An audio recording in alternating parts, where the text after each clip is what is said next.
வானாகம் பசங்களா, one piece episode 1114 வந்து பார்க்கறதுக்கே சீனாக இருந்துச்சுங்க. அதுக்கான காரணம் என்னன்னு சொல்லிட்டு பார்த்தீங்கன்னா, நம்ம தலைவர் கார்ப்பு நம்ம ரொம்ப நாளாக வெயிட் பண்ணியிருந்தா அவரோட கேலக்ஸி இம்பேக்ட் அட்டாக் வந்து பார்த்தீங்கன்னா இந்த எபிசோட் லான்ச் பண்ணிக்கிறாரு. அண்ட் அது வந்து பார்த்தீங்கன்னா பார்க்கறதுக்கே சீனாக இருந்துச்சு. ஆனால் அதில் வந்து பார்த்தீங்கன்னா ஒரு சின்ன விஷயம்னு சொல்லிட்டு வச்சிங்கன்னா லைட்டாக எனக்கு பிடிக்கலன்னு சொல்லிட்டு சொல்லலாம். அப்படின்னாடா நல்லா இருந்துச்சுன்னு சொல்லிட்டு இப்போ தான் சொன்னால் அப்புறம் பிடிக்கலன்றேன்னு சொல்லிட்டு நீங்கள் கேட்டிங்கன்னா அது என்னன்னு சொல்லிட்டு நான் அப்புறமா வீடியோவில் போய்ட்டு சொல்கிறேன். பட் எனக்கு வந்து பார்த்தீங்கன்னா அப்படி தான் ஃபீல் ஆச்சு. லைட்டாக வந்து பார்த்தீங்கன்னா ஒரு விஷயம் வந்து பிடிக்கல. அதை மட்டும் மாற்றிருந்தாலோ இல்லைனா வந்து அதை மட்டும் வேறு மாதிரி பண்ணியிருந்தாலோ இது ஒட்டுமொத்தமாக வந்து பார்த்தீங்கன்னா பார்க்கறதே சீனாக இருந்திருக்கும். ஸோ அது என்னன்னு சொல்லிட்டு அப்புறம் வீடியோவில் போய்ட்டு நான் சொல்கிறேன்.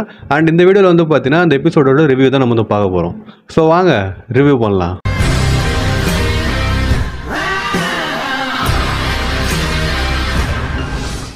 இந்த எபிசோடோட ரிவ்யூ ஸ்டார்ட் பண்ணுறதுக்கு முன்னாடி போன எபிசோடோட ரிவ்யூ யாராவது பார்க்கலாம் போய் பார்த்துட்டு வந்துருங்க. லிங்க் வந்து டிஸ்கிரிப்ஷனில் தரேன். அப்போ தான் இந்த வீடியோ வந்து கரெக்டாகவும் கண்டினியூஸாகவும் உங்களுக்கு வந்து புரியும். வேறு அது மட்டும் கிடையாது, இன்னும் நிறைய எபிசோட ரிவ்யூ வந்து நான் ஆல்ரெடி போட்டுருக்கிறேன். அதெல்லாம் பிளேலிஸ்ட்டில் நான் சேவ் பண்ணி வச்சுக்கிறேன். ஸோ மறக்காம அதையும் போய் செக் பண்ணி பாருங்கள். ஸோ இப்போ நம்ம வீடியோ ஸ்டார்ட் பண்ணுவோமா? ஸ்டார்டிங் எங்கேருந்து ஆரம்பிக்குதுன்னா, நம்ம கோவியை வந்து மற்ற பைரட்ஸ்லாம் சுற்று போட்டாங்க பார்த்தீங்களா, அங்கே என்ன ஆரம்பிக்குது. அவங்க சுற்று போட்டு என்ன பண்ணுறாங்கன்னா அவனை வந்து சுடுறதுக்கு வந்து முயற்சி பண்ணுறாங்க. ஆனால் அவன் சுடவும் பார்த்தீங்கன்னா செய்கிறாங்க. நார்மலாக வந்து பார்த்தீங்கன்னா கன்னுலேருந்து புல்லட் வெளியே வரும்ல, அவங்க வந்து பார்த்தீங்கன்னா கோவியை பார்த்து அந்த மாதிரி தான் சொல்கிறாங்க. ஆனால் இவங்க கன்னுலேருந்து புல்லட் வெளியே வராமல், இல்லை புல்லட் வெளியே வராமன்னு சொல்ல முடியாது, புல்லட் வெளியில் வந்துச்சு. ஆனால் அந்த புல்லட் வந்து பார்த்தீங்கன்னா பூவை வந்து மாறிடுது. ஸோ அவங்களுக்கு வந்து பார்த்தீங்கன்னா ஒன்றுமே புரியல, என்னடா நடக்குதுங்கன்னு சொல்லிட்டு பார்த்தீங்கன்னா மொழிக்கிறாங்க. அப்போ நம்ம கோபியை வந்து பார்த்தீங்கன்னா சுற்றி பார்க்குறான். அப்போ ஹிபாரியை வந்து காட்டுறாங்க. ஹிபாரி வந்துட்டு நான் தான் ஃப்ளவர் புல்லட்ஸை வந்து ஷூட் பண்ணேன், அது வந்து இந்த கன் பவுடர்லேருந்து ஃப்ளவராக மாறும்னு சொல்லிட்டு சொல்கிறாங்க. அது எப்படின்னு சொல்லிட்டு கரெக்டாக தெரியல. ஸோ அதுக்கடுத்து நம்ம ஹிபாரி வந்து பார்த்தீங்கன்னா கோபியை வந்து காப்பாற்ற முயற்சி பண்ணுறா. அப்பயே வந்து பார்த்தீங்கன்னா வந்து அவனுக்கு சிம்பும் பண்ணுறா. இது பார்க்கறதுக்கு கியூட்டாக இருந்துச்சு நம்ம ஹிபாரி பண்ணுறதுலாம் பார்க்கறதுக்கு. அண்ட் அதுக்கடுத்து சீன் வந்து பார்த்தீங்கன்னா பிரின்ஸு கிட்ட போகுது. பிரின்ஸு வந்து பார்த்தீங்கன்னா ஒரு ஃபோனில் வந்து பேசினுறான். யார்கிட்டனா டஷி கிட்டன்னு சொல்லிட்டு நினைக்கிறான். அதில் வந்து என்ன சொல்கிறேன்னா, இங்கே நிலமை எல்லாம் வந்து கண்ட்ரோல் ஆகிடுச்சு, கோபியை வந்து நாங்கள் ரெஸ்கியூ பண்ணிட்டோம், கோபியை நல்லா தான் இருக்கிறான், இப்போ நீங்கள் வந்து வரலான்ற மாதிரி அவன் வந்து சொல்கிறான். அதே மாதிரி போன எபிசோடில் சில மரீன்ஸுக்கு வந்து என்னதான் அட்டாக் வந்து பைரட்ஸ் லான்ச் பண்ணாலுமே அவங்க ஒன்றுமே ஆகலை பார்த்தீங்களா. அது வந்து எல்லாமே கிளே கோலம்ஸ்னு சொல்லிட்டு வச்சிங்களா, இந்த பிரின்ஸோட ஃப்ரூட் பவர் தான் அது. அவன் தான் வந்து அவங்களுக்கு கிரியேட் பண்ணியிருக்கிறான். ஸோ அதுக்கடுத்து பிரின்ஸ் வந்து நீங்களாம் வரலாம், பைரட்ஸ் எல்லாம் எங்கேயும் தப்பிச்சு போக முடியாதுன்னு சொல்லிட்டு அவன் சொல்கிறான். ஸோ ஆக்சுவலாக அந்த சீன் வந்து என்ன நடந்திருக்குன்னா, நம்ம குஜாக்கு வந்து பில்டிங் நவுத்திருந்தா பார்த்தீங்களா, அழகாக பைரட்ஸை சுற்றி ஒரு சர்க்கிள் மாதிரி அமைச்சிட்டாங்கன்னு சொல்லிட்டு வச்சிங்களேன், தடுப்பு மாதிரி. அவங்களால தப்பிச்சு போக முடியாத மாதிரி அவங்க வந்து ஒரு செட்டப் வந்து பண்ணிட்டாங்க. பைரட்ஸும் வந்து பார்த்தீங்கன்னா அப்போ தான் நோட்டே பண்ணுறாங்க. இதுக்கு அடுத்த சீன் வந்து பார்த்தீங்கன்னா சீன் இருந்துச்சு. ஏன்னு சொல்லிட்டு பார்த்தீங்கன்னா நம்ம தலைவர் கார்பி கிட்ட வந்து போகுது. அப்போ டஷி வந்து எல்லாம் ரெடியாக இருக்குதுன்னு சொல்லிட்டு சொல்கிறா. அப்போ நம்ம தலைவர் வந்து பார்த்தீங்கன்னா ஒரு கப்பலேருந்து லைட்டாக ஏறி குதிக்கிறாரு. குதிச்சுட்டு இந்த நம்ம சன்னியில் கூடோ பஸ்ட் இருக்கும் பார்த்தீங்களா, அந்த அட்டாக் அவர் வந்து பார்த்தீங்கன்னா கையாலே லான்ச் பண்ணுறாருங்க. சும்மா கடலை பார்த்து கையை வந்து ஓங்கி குத்துறாரு. அதில் வந்து பார்த்தீங்கன்னா அந்த கப்பல் பறந்து போகுது. எங்கே பறந்து போகுதுன்னா பைரட் ஐலண்டை நோக்கி பறந்து போகுது. இதுக்கே வந்து இந்த அட்டாக்ல அவர் வந்து எந்த ஹாக்கியும் கோட் பண்ணல, சாதாரணமாக ஒரு நார்மல் பஞ்சு தான். அதுக்கே வந்து பார்த்தீங்கன்னா இம்மா எஃபெக்டாக இருக்குது. இதுக்கடுத்து சீன் வந்து நம்ம கோபி கிட்டையும் ஹிபாரி கிட்டையும் போது, ஹிபாரி வந்து பார்த்தீங்கன்னா அந்த ஏணி மாதிரி இருக்குது கைத்தில், அதை வந்து பார்த்தீங்கன்னா போட்டு ஏறி வான்ற மாதிரி சொல்கிறா. நம்ம கோபி வந்து பார்த்தீங்கன்னா எனக்கு காப்பாற்ற தானே நீங்கள் வந்தீங்கன்ற மாதிரி கேட்குறான். வாமான்னு சொல்லிட்டு சொல்கிறா.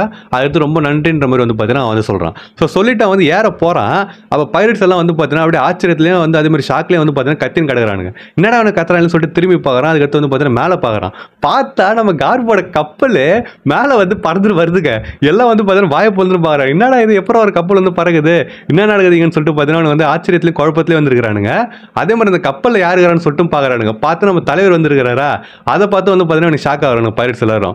அதே மாதிரி இந்த கோபி வந்து பார்த்தீங்கன்னா ஒரு பைத்தியக்காரத்தனம் பண்ணான். என்னன்னு சொல்லிட்டு பார்த்தீங்கன்னா, நம்ம ஹிபாரி வந்து அந்த கயிறு போட்டால அதில் வந்து அவன் ஏறி தப்பிச்சிட்டு இருக்கணும். ஆனால் வந்து அதை பண்ணாமல் இந்த பைரட்ஸ்லாம் சுற்றி இருக்கிறாங்க பார்த்தா தடுப்பு மாதிரி போட்டாங்கல்ல, அதோட சென்டருக்கு வந்து பார்த்தீங்கன்னா ஓடுறான். அந்த பைரட்ஸே வந்து சென்டரில் இருக்கக்கூடாது, அங்கே வந்து டேமேஜ் ஆகும்னு சொல்லிட்டு தான் வந்து சைடில் போறானுங்க. இவன் வந்து பார்த்தீங்கன்னா முந்திரி கிட்ட மாதிரி முந்திரி ஓடுறான். ஸோ ஓடிட்டு வந்து பார்த்தீங்கன்னா அவனும் பார்க்குறான். நம்ம தலைவர் வந்து பார்த்தீங்கன்னா கப்பலில் நின்றுங்கன்னு சிரிச்சு நிற்கிறாரு. அதுக்கடுத்து வந்து பார்த்தீங்கன்னா அப்படியே டிரான்ஸ்ஃபார்ம் ஆகுதுன்னு சொல்லிட்டு சொல்லாங்க. அவர் வந்து காமெடி மூடில் இருக்கிறாரா, அப்படியே வந்து பார்த்தீங்கன்னா ஒரு வெறியாடுற மூடுக்கு வந்து போறாரு. போயிட்டு ஓய் பைரட்ஸுங்களா, நீங்கள் யாரை கடத்துறீங்கன்னு சொல்லிட்டு உங்களுக்கு தெரியுமான்ற மாதிரி கேட்டுட்டு கப்பல்லேருந்து எகிரி குதிக்கிறாரு. அவர் கை வந்து பார்த்தீங்கன்னா அப்படியே மின்னுதுங்க. ஹாக்கி வந்து கோட் பண்ணிட்டாரு. பண்ணதுக்கு அப்புறமா அந்த ஒட்டுமொத்த இதுவுமே வந்து பார்த்தீங்கன்னா ஒரு வித்தியாசமாக காட்டிடுறாங்க. பார்க்கறதுக்கு புல்லரிச்சுது எனக்கு. அந்த சீனே வந்து பார்த்தீங்கன்னா ஒரு எகிர்றாரா, ஃபுல்லாக வந்து பார்த்தீங்கன்னா ரெட் கலரில் ஆகிட்டு அது எப்படி எக்ஸ்பிளைன் பண்ணுறதுன்னு சொல்லிட்டு தெரியல. நம்ம கார்ப் வந்து பார்த்தீங்கன்னா எகிரி குதிச்சுட்டு அந்த மாதிரி அனிமேஷனும் பண்ணிக்கிறான்ல, அவரும் வந்து பார்த்தீங்கன்னா சிரிக்கிறாரு. அந்த சிரிப்பே வந்து பார்த்தீங்கன்னா ஒரு மாதிரி சோலுக்குள்ளே இறங்குச்சுன்னு சொல்லிட்டு சொல்லலாம். அதுக்கடுத்து கோபி தான் மரீன்ஸோட ஃபியூச்சரு. அண்ட் அது மட்டும் இல்லாமல் அவனோட பிலவுட் ஸ்டூடெண்ட்னு சொல்லிட்டு பார்த்தீங்கன்னா சொல்கிறாரு.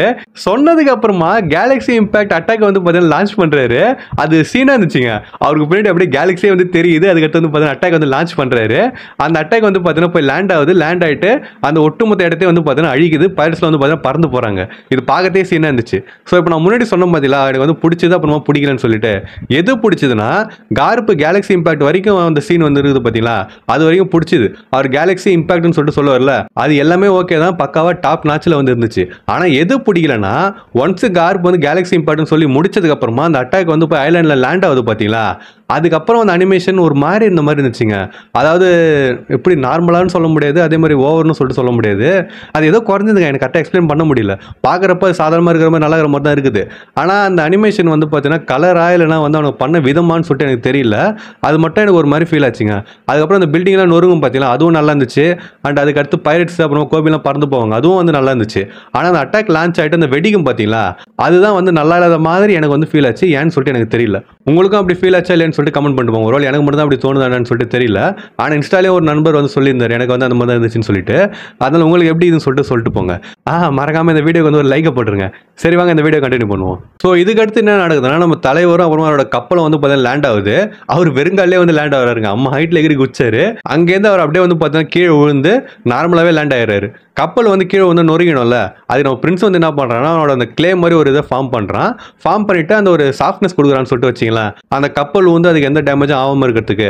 ஸோ அந்த மாதிரி கொடுத்ததுக்கு அப்புறமா கப்பல் வந்து லேண்ட் ஆகிடுது. கப்பலுக்கு முன்னாடி வந்து பார்த்தீங்கன்னா நம்ம கார்ப் வந்து இருக்காரு. ஆக்சுவலாக எனக்கு இந்த சீன் பார்க்குறப்ப மெரின் ஃபோர்டில் ஒயிட் பேர்டு பார்த்த மாதிரியே இருந்துச்சுங்க. ஏன்னா தலைவர் வந்து பார்த்தீங்கன்னா இப்படி தான் வருவார், வந்துட்டு அந்த ஒரு சிரிப்புலேருந்து எல்லாமே வந்து சீனாக இருக்கும். அதே மாதிரி ஒயிட் பேர்டுக்கு பின்னாடி கப்பல் இருக்கும், இங்கே வந்து பார்த்தீங்கன்னா கார்ப்புக்கு பின்னாடி கப்பல் இருக்குது. ஸோ சிம்பிளாக சொல்லணும்னா மெரின் ஃபோர்டில் ஒயிட் பேர்டை வச்சு எப்படி பண்ணானுங்களோ அதே மாதிரி தான் வந்து பார்த்தீங்கன்னா இங்கே பைரட் ஐலாண்டில் கார்ப் வச்சு பண்ணிக்கிறான்னு சொல்லிட்டு சொல்லலாம். ஸோ ஒன்ஸ் வந்து லேண்ட் ஆயிடுறாங்களா, அதுக்கடுத்து நம்ம தலைவர் வந்து பார்த்தீங்கன்னா சுற்றி பார்க்குறாரு. பார்த்துட்டு என்ன இது எனக்கு சாட்டிஸ்ஃபேக்ஷனாகவே இல்லைன்ற மாதிரி சொல்லிட்டு அவர் சொல்கிறாரு. உடனே சுற்றிக்கிற பைரட்ஸ்லாம் டே எங்களை பார்த்தா உனக்கு எப்படி இருக்குது, இம்மா டேமேஜ் பண்ணிட்டு சாட்டிஸ்ஃபேக்ஷன் இல்லைன்ற மாதிரிலாம் நீ பார்க்காதரான்ற மாதிரி சொல்லிட்டு அவனுக்கு வந்து சொல்கிறானுங்க. ஆக்சுவலாக அவர் சொன்ன டேலாக் வந்து எனக்கு வந்து கரெக்டாக புரிஞ்சிச்சிங்க. ஏன்னா நான் முன்னாடி சொன்னேன்ல, அந்த கேலக்ஸி இம்பாக்ட் அட்டாக் வந்து லான்ச் ஆனதுக்கப்புறம் ஒழுங்காக எனக்கு பிடிக்கலன்னு சொல்லிட்டு. ஸோ அது வந்து பார்த்தீங்கன்னா இந்த சாட்டிஸ்ஃபேக்ஷனாக இல்லைன்னு சொல்லிட்டு அவர் சொன்னது அப்படியே எனக்கு சிங்க் ஆன மாதிரி இருந்துச்சு. அதுக்கடுத்து நம்ம கோபியும் ஹிபாரியும் ஓடி வராங்க கார்ப்பை நோக்கி. அவரும் வந்து பார்த்தீங்கன்னா பார்க்குறாரு. அந்த டைமில் இன்னொரு மாசான சீன் என்னன்னு சொல்லிட்டு பார்த்தீங்கன்னா நம்ம அவுகிஜி வரான். வந்துட்டு ஹிபாரியை வந்து பார்த்தீங்கன்னா ஐஸ் ஆக்கிடுறான். அதுக்கப்புறமா வந்து பார்த்தீங்கன்னா கோபி வந்து அவளை பிடிச்சிக்கிறான். பிடிச்சிட்டு அவுகிஜி சான் ஏன் இப்படி பண்ணுறீங்க, அவளை வந்து திருப்பி நார்மல் ஆகுங்கன்னு சொல்லிட்டு அவன் வந்து சொல்கிறான். அப்போ கார்ப் வந்து பார்த்தீங்கன்னா அது வேலைக்கு ஆகுதுன்ற மாதிரி அவர் வந்து சொல்கிறாரு. அதுக்கடுத்த சீன் வந்து நம்ம அவுகிஜி கிட்ட போகுது. அவன் வந்து பார்த்தீங்கன்னா கோபி நீ வந்து என்ன பிரச்சனை மாட்டி விட்டுற போலகுது, டீச்சிங் இல்லாதப்ப உன்னை ஏன் தப்பிச்சு போயினாலும் விட முடியாதுன்னு சொல்லிட்டு பார்த்தீங்கன்னா அவன் வந்து சொல்கிறான். அப்புறம் இந்த வீடியோ வந்து உங்களுக்கு பிடிச்சிருந்துச்சு அப்படின்னா மறக்காம நம்ம சேனலை சப்ஸ்கிரைப் பண்ணுறேங்க. இந்த வீடியோ நான் எப்படி போடுறேன் அதே மாதிரி தான் நான் வந்து மற்ற வீடியோ வந்து நான் போடுவேன். சப்போஸ் உங்களுக்கு டவுட் ஆச்சுன்னா நான் ஆல்ரெடி போட்ட வீடியோஸ் போய் செக் பண்ணி பாருங்க. பிடிச்சிருந்துச்சு அப்படின்னா மறக்காம சப்ஸ்கிரைப் பண்ணுறேங்க. அண்ட் யாரெல்லாம் சப்ஸ்கிரைப் பண்ணிடலாம் பக்கத்தில் வர மணியை வந்து அடிச்சிருங்க. அப்போ தான் இனிமேல் நான் போகிற வீடியோஸ்லாம் வந்து உங்களுக்கு டான்னு நோட்டிஃபிகேஷன் வரும். ஸோ வாங்க வீடியோ கண்டினியூ பண்ணுவோம். ஸோ இதுக்கடுத்து ஒரு சின்ன ஃப்ளாஷ்பேக் மாதிரி போகுது. எப்போன்னு சொல்லிட்டு பார்த்தீங்கன்னா நம்ம அவுகிஜி அப்புறமா அக்கைனு போகிற பக்கம் வந்து சண்டை போடுறாங்க பார்த்தீங்களா, அதில் நம்ம அக்கைனு போகிற பக்கம் வந்து அவுகிஜி தோக்கடிச்சிடும்ல, அப்புறமா அவுகிஜி வந்து கிளம்பி போயிடும். ஸோ அதை வந்து பார்த்தீங்கன்னா சொல்கிறாங்க. அதுக்கு அடுத்து சீன் வந்து பார்த்தீங்கன்னா ஒரு சின்ன போர்ட் டவுன் மாதிரி இருக்குது, அங்கே வந்து போகிறாங்க. அங்கே நம்ம அவுகிஜி வந்து பார்த்தீங்கன்னா யாரும் ஐஸ் ஆக்கிடுறான். ஐஸ் ஆகிட்டு அவன் வந்து ஒரு பாரில் போய் குடிச்சுக்கிறான்னு சொல்லிட்டு வச்சிங்களேன். அதுக்கடுத்து டீச் வரான். டீச் வந்துட்டு என்ன நடந்துச்சிங்க, இது யார் பண்ணா, இல்லை இதை நான் கேட்கவே தேவையில்ல, இந்த உலகத்தில் ஒருத்தவங்களை மட்டும் தான் பண்ண முடியும்னு சொல்லிட்டு அவன் வந்து சொல்கிறான். ஸோ ஆக்சுவலாக என்ன நடந்திருக்குன்னா டீச்சரோட க்ரூவில் சில மெம்பர்ஸை நம்ம அவுகிஜி வந்து பார்த்தீங்கன்னா ஐஸ் ஆகிட்டு இருப்பான். இதுக்கே வந்து பார்த்தீங்கன்னா அந்த ஆளுங்க எல்லாமே ஸ்ட்ராங்கான மெம்பர்ஸ். நம்ம அவுகிஜி வந்து பார்த்தீங்கன்னா ஈஸியாக அவன் ஐஸ் ஆகிட்டு போய் ஜாலியாக குடிச்சுன்னு இருப்பான். ஸோ ஒன்ஸ் நம்ம டீச் வந்து அவன் தான் சொல்லிட்டு தெரிஞ்சதுக்கப்புறம் பார் உள்ள போகிறான். போயிட்டு என்னோட ஆளுங்களை திருப்பி பழையபடி ஆக்கடான்ற மாதிரி நம்ம அவுகிஜி கிட்ட வந்து கேட்குறான். அப்போ அவுகிஜி வந்து என்ன சொல்கிறான்னா டேய் சும்மாறா நானே கடுப்பில் இருக்கிறான்ற மாதிரி சொல்லிட்டு அவன் வந்து சொல்கிறான். உடனே டீச் வந்து பார்த்தீங்கன்னா கடுப்பாடி ட்ரம்மர் பவர் யூஸ் பண்ண போகிறான். அதை அவன் யூஸ் பண்ணுறதுக்குள்ளேயே நம்ம அவுகிஜி வந்து பார்த்தீங்கன்னா அந்த பவரை நீ யூஸ் பண்ணனா உன்னோட ஆளுங்க வந்து நொறிடுவாங்கன்ற மாதிரி சொல்லிட்டு அவன் சொல்கிறான். உடனே டீச் வந்து பார்த்தீங்கன்னா அமைதியாயிடுறான். அதுக்கடுத்து நம்ம அவுகிஜி வந்து என்ன சொல்கிறான்னா நீ தானே அவங்களோட கேப்டனு, ஸோ உனக்கே ஆல்ரெடி தெரிஞ்சிருக்கும், நான் வந்து அவங்ககிட்ட போய் பிரச்சனை பண்ணல, அவங்க தான் என்கிட்ட பிரச்சனை பண்ண வந்தாங்க. இது பத்தாததுக்கு நான் இப்போ எந்த நிலைமையில இருக்கிறேன்னு சொல்லிட்டு உனக்கு வந்து தெரிஞ்சிருக்கும். நான் வந்து மனசோடைஞ்சோ கோவத்துலையும் இருக்கிறேன். ஸோ இப்போ இது யாரோட தப்பு நீ நினைக்கிறேன்ற மாதிரி நம்ம அவுகிஜி வந்து பார்த்தீங்கன்னா டீச்சரை பார்த்து கேட்குறான். அதோட வந்து பார்த்தீங்கன்னா எபிசோட முடிச்சிடுறாங்க. ஸோ இந்த எபிசோடு வந்து பார்த்தீங்கன்னா சீனாக இருந்துச்சுங்க, உண்மையாக நல்லா இருந்துச்சு. ஆனால் எனக்கு பார்த்தீங்கன்னா முன்னாடி சொன்ன அந்த ஒரு சாட்டிஸ்ஃபேக்ஷன் தான் இல்லை. அந்த கேலக்ஸி இம்பாக்ட் லேண்ட் ஆகிற சீன் மட்டும் கொஞ்சம் வித்தியாசமாக ஏதாவது பண்ணியிருந்தாங்க அப்படின்னா நல்லா இருந்திருக்கும். எனக்கு அது மட்டும் தான் ஒரு சின்ன குறை வந்து இருக்கிற மாதிரியே இருக்குது. அதனால இந்த ஒட்டுமொத்த எபிசோடு என்னால் கரெக்டாக ஃபீல் பண்ண முடியலன்னு சொல்லிட்டு சொல்லலாம். இது எனக்குள்ள இருக்கிற இருக்கிற பிரச்சனைன்னு சொல்லிட்டு வச்சிங்களா சார், அதை விட்டுதலுங்க. உங்களுக்கு வந்து எப்படி இருந்துச்சு சொல்லிட்டு மறக்காம கமெண்ட் பண்ணிட்டு போங்க இந்த எபிசோடு. அதை பார்த்தப்ப எப்படி இருந்துச்சு, அண்ட் இதில் நம்ம தலைவர் வந்து பண்ணார் பார்த்தீங்களா ஒரு சீனு, அதை பார்த்தவங்க வந்து எப்படி ஃபீல் ஆச்சுன்னு சொல்லிட்டு கமெண்ட் பண்ணிட்டு போங்க. அண்ட் உங்கள் ஃப்ரெண்ட்ஸ் யாரும் ஒன் பீஸ் பார்ப்போம் அவங்களுக்கு இந்த வீடியோ ஷேர் பண்ணிட்டு இந்த எபிசோட் பார்த்தப்போ உங்களுக்கு எப்படி ஃபீல் ஆச்சுன்னு சொல்லிட்டு மறக்காம கேளுங்க. ஸோ நான் இன்னொரு மாசான வீடியோவில் வந்து உங்களை மீட் பண்ணுற வரைக்கும் டாடா.